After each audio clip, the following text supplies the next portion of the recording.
नमस्कार। इन विशेष समाचारों में आप सभी का स्वागत है। मैं हूं जया, मेरे साथ हैं शरद। शुरुआत करेंगे इस वक्त की हेडलाइंस के साथ। पहलगाम आतंकी हमले का दिया जाएगा करारा जवाब। रक्षा मंत्री राजनाथ सिंह ने कहा, हमले की साजिश करने वालों को भुगतने होंगे गंभीर परिणाम।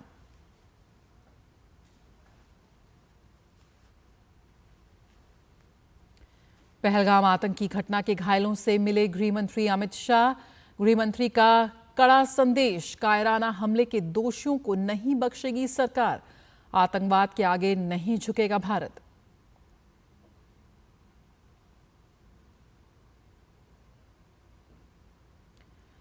दिल्ली पहुंचा नौसेना लेफ्टिनेंट विनय नरवाल का पार्थिव शरीर।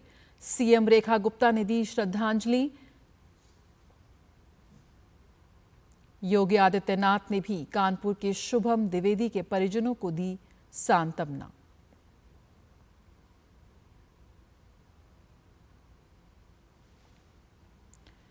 पहलगाम आतंकी हमले के दहशतगर्दों के चेहरे आए सामने।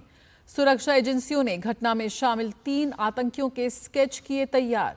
जम्मू कश्मीर मुख्यमंत्री कार्यालय ने की अनुग्रह राशि की घोषणा।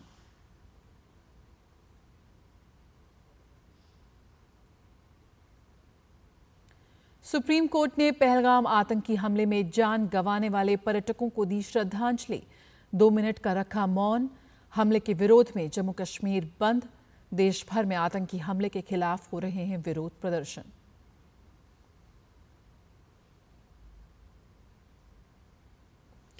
रक्षा मंत्री राजनाथ सिंह ने पहलगाम हमले को लेकर कड़ा बयान दिया है। रक्षा मंत्री ने कहा कि इस कायरतापूर्ण घटना का करारा जवाब दिया जाएगा। उन्होंने कहा कि आतंकवाद के खिलाफ अपनी जीरो टॉलरेंस की नीति पर कायम है भारत। टेररिज्म के खिलाफ हमारी जीरो टॉलरेंस की पॉलिसी है। भारत का एक एक नागरिक इस कायरतापूर्ण हरकत के खिलाफ एकजुट है। मैं इस मंच से देशवासियों को आश्वस्त करता हूं, घटना के मद्देनजर भारत सरकार वो हर कदम उठाएगी जो जरूरी और उपयुक्त होगा। और हम सिर्फ उन लोगों तक नहीं पहुंचेंगे जिन्होंने इस घटना को अंजाम दिया है, हम उन तक भी पहुंचेंगे जिन्होंने पर्दे के पीछे बैठकर हिंदुस्तान की सरजमी पर ऐसी नापाक हरकतों की साजिशें रची हैं। केंद्रीय गृह मंत्री अमित शाह ने अनंतनाग में पहलगाम आतंकी हमले में घायल हुए लोगों से अस्पताल जाकर मुलाकात की। इस दौरान उन्होंने घायलों और उनके परिजनों से बातचीत की और उनका हालचाल जाना। अमित शाह ने साथ ही घायलों के जल्द से जल्द स्वस्थ होने की कामना की।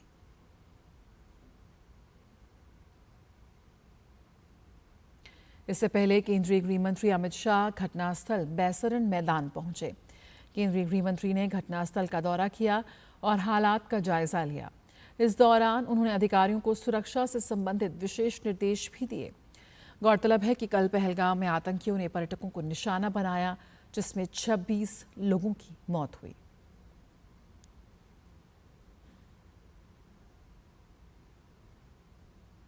अमित शाह ने भारी मन से पहलगाम आतंकी हमले में मारे गए लोगों को श्रद्धांजलि अर्पित की। वहीं सोशल मीडिया के जरिए कड़ा संदेश देते हुए गृह मंत्री ने लिखा, भारत आतंक के आगे नहीं झुकेगा और इस कायराना आतंकी हमले के दोषियों को बख्शा नहीं जाएगा।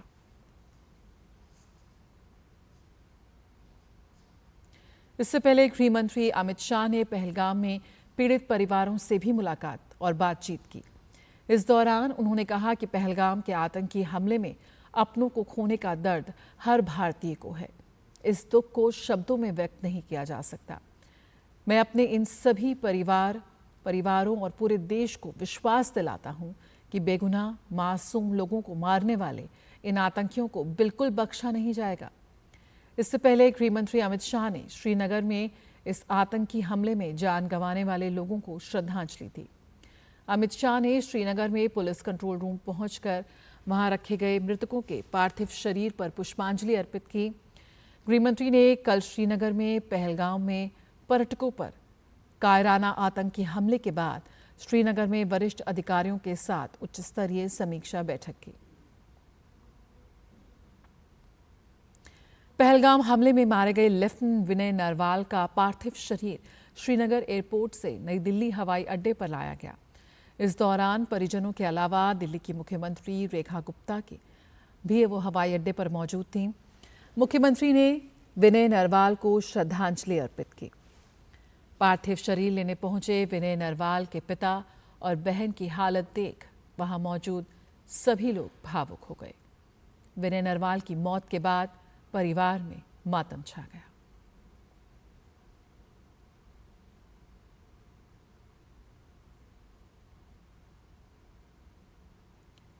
जम्मू कश्मीर के पहलगाम में हुए आतंकी हमले की दुखद घटना के मद्देनजर प्रधानमंत्री नरेंद्र मोदी ने गुरुवार को अपने प्रस्तावित कानपुर दौरे को रद्द कर दिया है।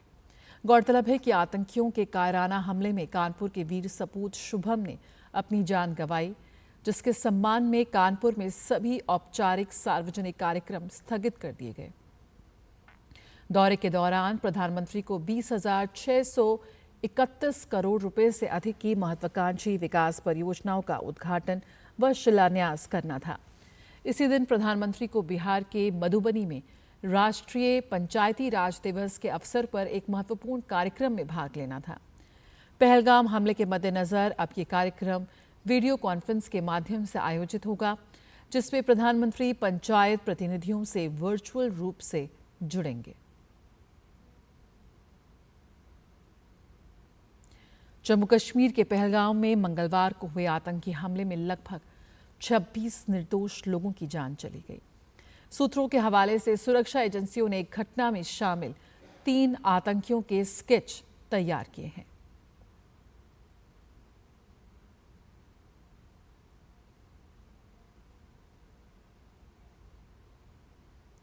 जम्मू कश्मीर मुख्यमंत्री कार्यालय ने पहलगाम आतंकी हमले में मृतकों के परिजनों को 10-10 लाख रुपए अनुग्रह राशि देने की घोषणा की। इसके अलावा गंभीर रूप से घायलों को 2 लाख रुपए और मामूली रूप से घायलों को 1 लाख रुपए की अनुग्रह राशि देने की घोषणा की है। साथ ही पीड़ितों को उनके घरों तक भेजने के लिए सभी व्यवस्थाएं की गई हैं, जबकि घायलों को सर्वोत्तम चिकित्सा सेवा प्रदान की जा रही है। महाराष्ट्र सरकार ने पहलगाम में हमले के दौरान अपने प्रियजनों को खोने वाले 6 परिवारों को 5 लाख रुपए की वित्तीय सहायता देने की घोषणा की। घायलों को 50,000 रुपए की सहायता भी दी जाएगी। सीएम देवेंद्र फडणवीस ने बताया कि कश्मीर में महाराष्ट्र के पर्यटकों को वापस लाने के लिए एक विशेष उड़ान की व्यवस्था की जा रही है और राज्य सरकार इसका खर्च वहन करेगी।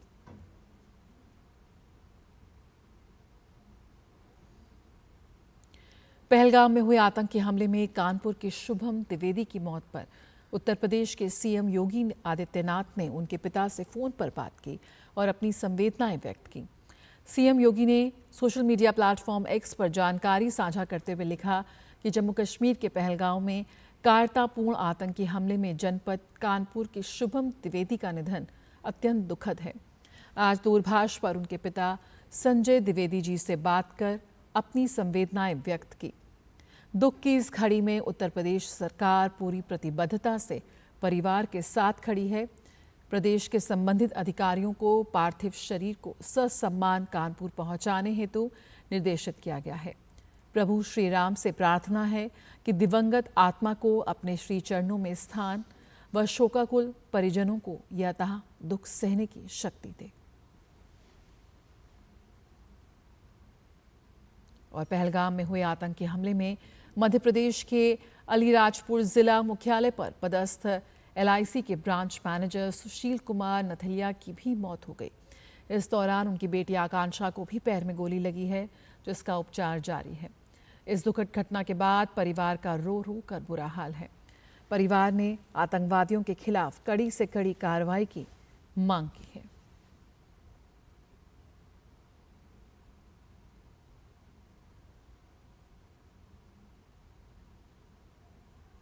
का फोन आया है और उसने बताया है कि पापा नहीं रहे और आतंकवादी हमले में वो मारे गए हैं। उनके साथ उनकी पत्नी, बेटा और बेटी थी। भगदड़ हुई, उसमें बेटी का पैर फ्रैक्चर हो गया। कश्मीर घाटी के पहलगाम में हुए आतंकी हमले के दौरान रायपुर के समता कॉलोनी के रहने वाले स्टील कारोबारी दिनेश मिरानिया की गोली मारकर हत्या कर दी गई। दिनेश मिरानिया के रिश्तेदारों ने बताया कि वे अपनी पत्नी और बेटे के साथ गर्मी की छुट्टी मनाने के लिए गए थे। आतंकियों ने दिनेश को गोली मार दी। दिनेश के परिजन घटना से गहरे सदमे में हैं।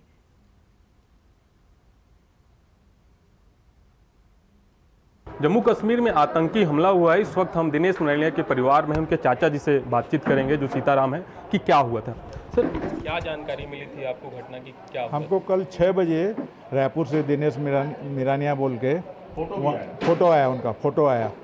तो वहाँ पे जो आईडी कार्ड से उन लोगों को जो मतलब किया था, उनका आईडी कार्ड पूछ के ही आतंकवादियों ने उन पे हमला किया। मतलब क्या करते थे, किस चीज़ का कारोबार था? ये बिजनेस, यहाँ रायपुर में बिजनेस है उनका। ये मकान है, समता आर्केड में ऑफिस है, नीचे में बिजनेस करते हैं सर। कितने लोग यहाँ से गए थे जम्मू कश्मीर? यहाँ से तो 4 ही जन गए थे सर। दिनेश मिरानिया जी के जीजा जी भी हैं, उनसे भी बातचीत करेंगे कि क्या हुआ था और उनको क्या जानकारी मिली थी। सर, क्या हुआ था, क्या जानकारी मिली थी आपको? भाई सबसे पहले तो मेरा बेटे का फ़ोन आया मेरे पास कि ऐसा ऐसा न्यूज़ आपको भेजा हूँ, देखो। फिर मैं देखा और फिर मैं उसके बारे में और इंक्वायरी किया तो पता चला गोली लगी है। लेकिन गोली लगी है, इलाज चल रही है। इलाज चल रही है बोलने से एक तसल्ली था, लेकिन कहाँ इलाज चल रही है ये पता ही नहीं चल पा रहा था। ये थे दिनेश मिरानिया के परिवार जो डीडी न्यूज़ से बात कर रहे थे। अपने सहयोगी काशी के साथ सोमेश पटेल, डीडी न्यूज़, रायपुर, छत्तीसगढ़। इस आतंकी हमले ने पूरे देश को झकझोर कर रख दिया है। रुकेंगे एक छोटे से ब्रेक के लिए, खबरों का सिलसिला जारी रहेगा।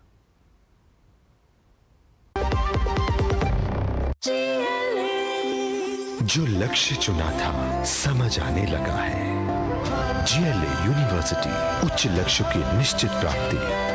जब धरती चीर कर निकलता है लोहे का पत्थर और मिलता है मोंगिया के जोश से, फिर तपता है, पिघलता है और बनता है फौलाद। अब होता है सरिया सारी खूबियों के साथ। मोंगिया स्टील, मजबूत देश का मजबूत सरिया। और जम्मू कश्मीर में हुए आतंकी हमले के विरोध में भाजपा नेताओं ने हैदराबाद के टैंक बंड के पास विरोध प्रदर्शन किया। इस विरोध प्रदर्शन में केंद्रीय मंत्री किशन रेड्डी के साथ साथ सांसद के लक्ष्मण, कोंडा विश्वेश्वर रेड्डी और एटाला राजेंद्र भी शामिल हुए और उन्होंने सामूहिक रूप से पाकिस्तान के खिलाफ नारे लगाए। कार्यक्रम के दौरान किशन रेड्डी ने अंबेडकर प्रतिमा पर मृतकों को श्रद्धांजलि दी और पीड़ित परिवारों के प्रति अपनी संवेदना व्यक्त की। उन्होंने कहा कि पहलगाम आतंकी हमले की हम सभी कड़ी निंदा करते हैं। रेड्डी ने इस घटना के लिए पाकिस्तान के अक्षम नेतृत्व को जिम्मेदार ठहराया और जम्मू कश्मीर के शांतिपूर्ण क्षेत्र में अशांति फैलाने का आरोप लगाया। उन्होंने कड़ी चेतावनी दी कि अगर पाकिस्तान भारत को नुकसान पहुंचाने की कोशिश करता है तो उसके परिणाम उसे भुगतने होंगे। इसके अलावा किशन रेड्डी ने आतंकी हमले की निंदा करने के लिए पूरे राज्य में व्यापक विरोध प्रदर्शन का आह्वान किया।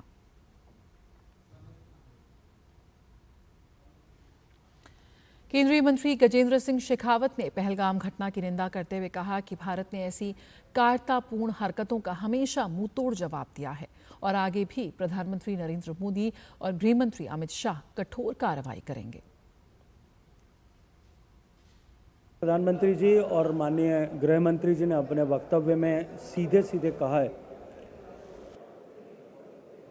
कि ऐसी कायरतापूर्ण घटना को अंजाम देने वाले प्रत्येक व्यक्ति को इस कृत्य के लिए कठोरतम दंड मिलेगा, इसको सुनिश्चित करेंगे।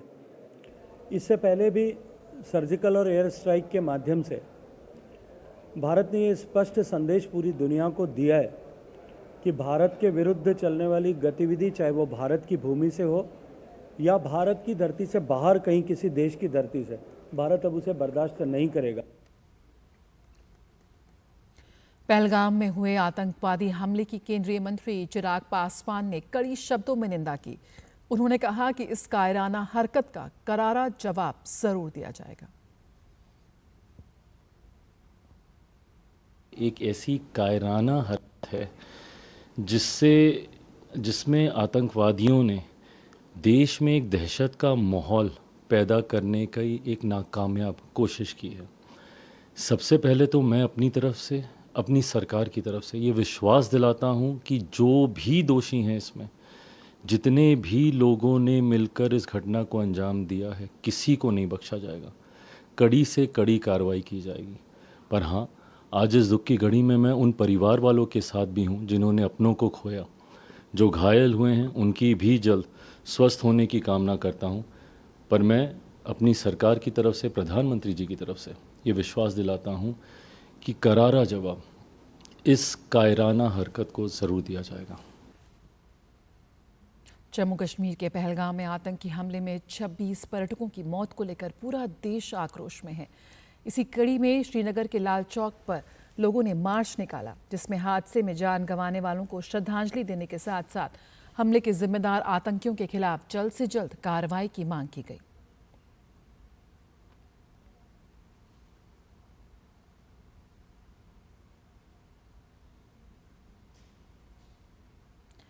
जम्मू में डोगरा फ्रंट के कार्यकर्ताओं ने पहलगाम आतंकी हमले की निंदा करते हुए विरोध प्रदर्शन किया।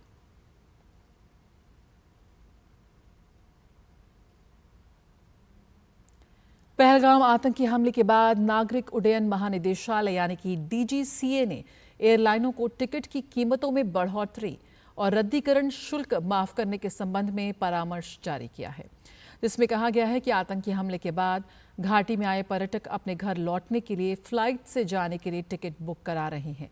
ऐसे में कोई भी एयरलाइन हवाई यात्रियों से अधिक कीमत वसूल ना करे।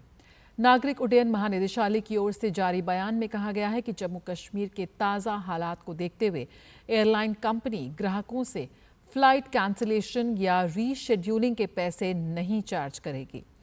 दरअसल पर्यटकों को राहत देते हुए यह ऐलान किया गया है, अगर कोई यात्री अपनी फ्लाइट को रीशेड्यूल कराना चाहता है तो उससे कोई अतिरिक्त शुल्क नहीं लिया जाएगा। वहीं जो यात्री अपनी फ्लाइट कैंसिल करना चाहे उन्हें पूरा रिफंड दिया जाएगा, यानी एयरलाइन कंपनी ग्राहकों से कैंसिलेशन चार्ज नहीं लेगी। ये विशेष सुविधा 30 अप्रैल 2025 तक लागू रहेगी। जम्मू कश्मीर के पहलगाम में हुए दुखद आतंकी हमले के बाद एयरलाइनों ने प्रभावित यात्रियों के लिए अतिरिक्त उड़ानों और पुनर्निर्धारण और रद्दीकरण शुल्क की वापसी की घोषणा की है। बुधवार को इंडिगो द्वारा श्रीनगर से दिल्ली और मुंबई के लिए विशेष उड़ानें संचालित की जाएंगी। इंडिगो ने एक बयान में कहा कि वह श्रीनगर से आने जाने वाले यात्रियों को रद्दीकरण और पुनर्निर्धारण शुल्क माफ कर मदद कर रहा है। अपने नियमित शेड्यूल के अलावा इसने दिल्ली और मुंबई से श्रीनगर के लिए 2 अतिरिक्त उड़ानें जोड़ी हैं। इंडिगो श्रीनगर से प्रतिदिन 20 उड़ानें संचालित करता है। इंडिगो का कहना है कि एयरलाइन बुधवार को श्रीनगर से दिल्ली और मुंबई के लिए 2 अतिरिक्त उड़ानें चलाएगी। साथ ही जिन लोगों ने 30 अप्रैल 2025 तक श्रीनगर के लिए या वहां से उड़ानें बुक की हैं, वे बिना किसी अतिरिक्त शुल्क या मूल्य अंतर का भुगतान किए अपने टिकट रीशेड्यूल कर सकते हैं।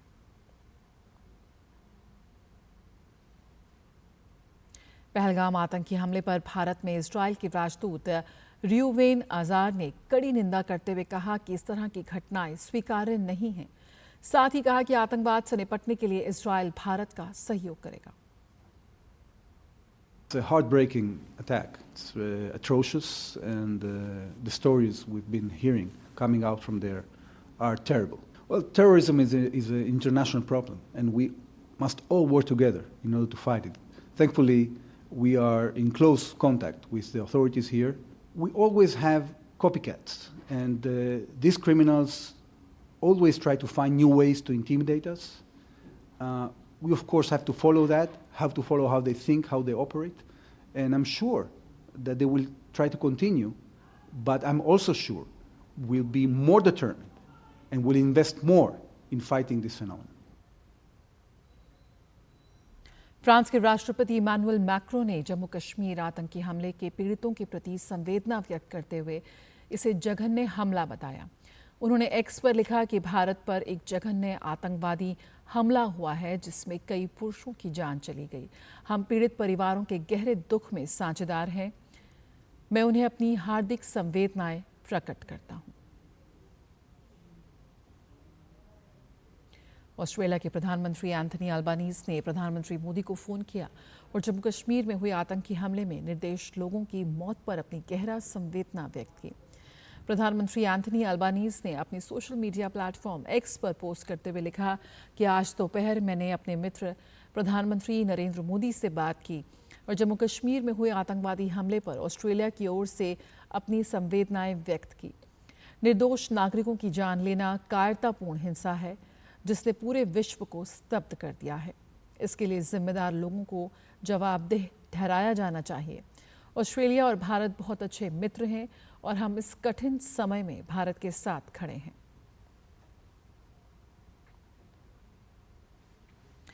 नेपाल के प्रधानमंत्री केपी शर्मा ओली ने पहलगाम आतंकवादी हमले को लेकर पीएम मोदी से बात की।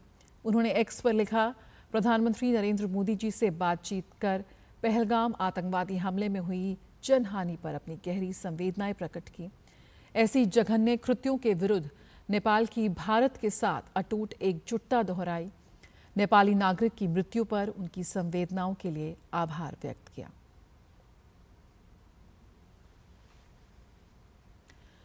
पहलगाम हमले को लेकर बांग्लादेश ने भी इस हमले की कड़ी निंदा की है। बांग्लादेश ने कहा कि वो भारत के जम्मू कश्मीर में हुए आतंकवादी हमले की कड़ी निंदा करता है जिसके परिणाम स्वरूप निर्दोष लोगों की दुखद मौत हुई।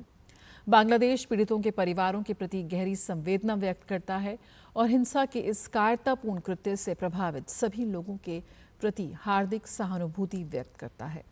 बांग्लादेश आतंकवाद के खिलाफ वैश्विक लड़ाई के लिए अपनी अटूट प्रतिबद्धता को दोहराता है।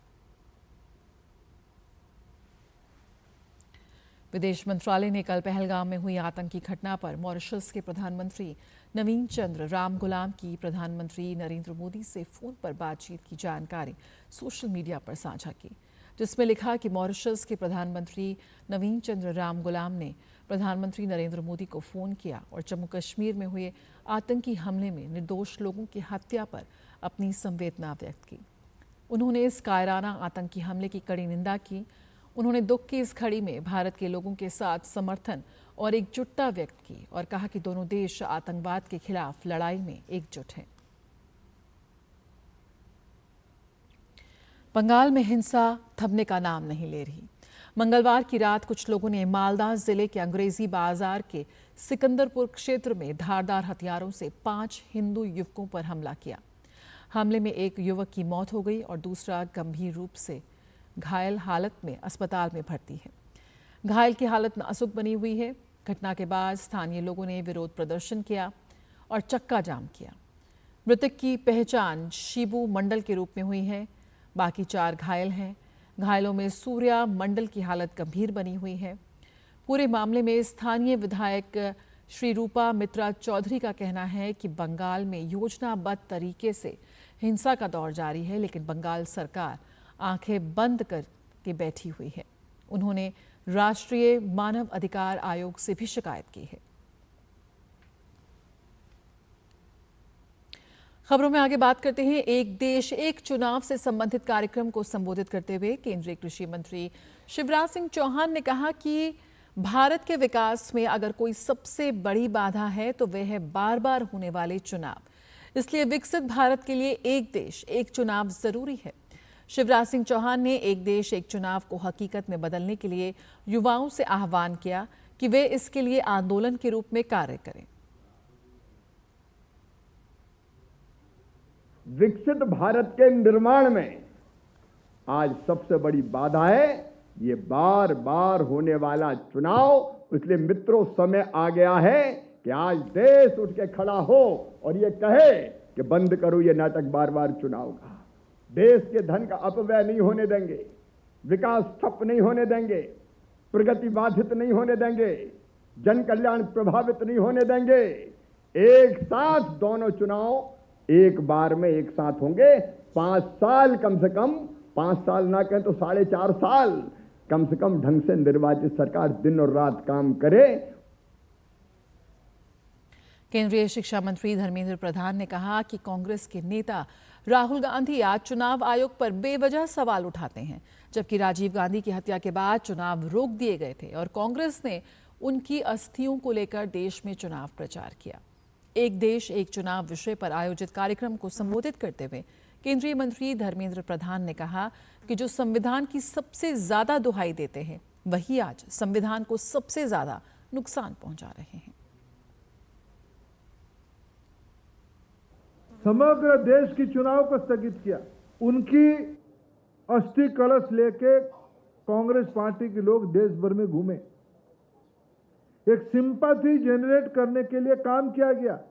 उसके बाद चुनाव हुआ। वे लोग आज भारत के चुनाव आयोग पे सवालिया निशान खड़ा कर रहे हैं। आप चुनाव जीतो तो सही हुआ है, आप चुनाव हार जाओ तो प्रजातंत्र खतरे में है। जो लोग ज्यादा संविधान की बात कर रहे हैं वही लोग सबसे ज्यादा चोट संविधान को ही पहुंचा रहे हैं। नई दिल्ली में आज एक देश एक चुनाव विषय पर छात्रों द्वारा एक सम्मेलन का आयोजन किया गया, जिसको संबोधित करते हुए केंद्रीय मंत्री मनसुख मांडविया ने कहा कि देश को विकसित बनाने के लिए देश के सभी लोगों को एक साथ मिलकर काम करना होगा और इसमें युवाओं की महत्वपूर्ण भूमिका है। केंद्रीय मंत्री मनसुख मांडविया ने कहा कि भारत में आज एक ऐसा संकल्प हम सबके सामने है। इसके लिए 1 लाख नए युवा नेताओं को तैयार करने की जरूरत है, जो देश को विकसित बनाने में महत्वपूर्ण भूमिका निभाएंगे। वन नेशन वन इलेक्शन विकसित भारत के लिए जरूरी है। विकसित भारत की संकल्पना को सिद्ध करने के लिए कई टाइप के रिफॉर्म 10 साल में करे गए, कई टाइप के एक्शन हमें करना होगा। उसमें से एक एक्शन मोदी जी ने वन नेशन वन इलेक्शन तय करा है। हमें 1 दशक में दुनिया की 3रे क्रम की इकोनॉमी बनना है। हमें देश को आगे बढ़ाना है, विकसित भारत बनना है, डेवलप्ड कंट्री बनना है। इसी के साथ इन विशेष समाचारों में इतना ही। मुझे और शरद को दीजिए इजाजत। नमस्कार।